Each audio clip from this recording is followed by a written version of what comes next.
ആഗോള സുസ്ഥിര വിനോദസഞ്ചാര കേന്ദ്രങ്ങളുടെ പട്ടികയിൽ ഇന്ത്യയിൽ നിന്ന് തെരഞ്ഞെടുക്കപ്പെട്ട 2 കേന്ദ്രങ്ങളിലൊന്നായി ബേപ്പൂർ. സംസ്കാരവും പൈതൃകവും എന്ന വിഭാഗത്തിൽ ഉൾപ്പെടുത്തിയാണ് അംഗീകാരം.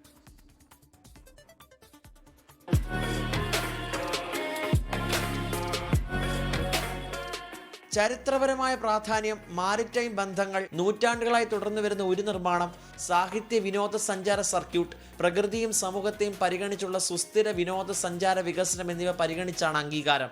DTPC സമർപ്പിച്ച 30 സൂചികളുടെ റിപ്പോർട്ടും ശരിവെച്ചു.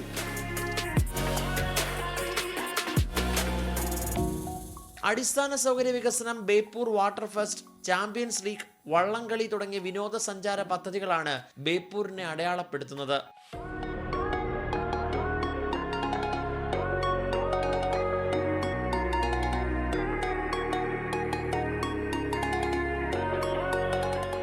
ഏഷ്യ പസഫിക് നഗരങ്ങളുടെ സമ്മേളനം ഈ മാസം അവസാനം ദുബായിൽ നടക്കുമ്പോൾ സാക്ഷ്യപത്രം സമ്മാനിക്കും. തമിഴ്നാട്ടിലെ മഹാബലിപുരമാണ് ബേപ്പൂരിനൊപ്പം തിരഞ്ഞെടുത്ത മറ്റൊരു കേന്ദ്രം. 24 കോഴിക്കോട്. ലോകത്തെവിടെയായാലും ഏത് സമയത്തും 24 വാർത്തകളും ഓഗ്മെന്റഡ് റിയാലിറ്റി പാക്കേജുകളും എക്സ്പ്ലെയിനറുകളും വിശദമായി കാണാൻ ഞങ്ങളുടെ യൂട്യൂബ് ചാനൽ നിങ്ങൾക്ക് സബ്സ്ക്രൈബ് ചെയ്യാം.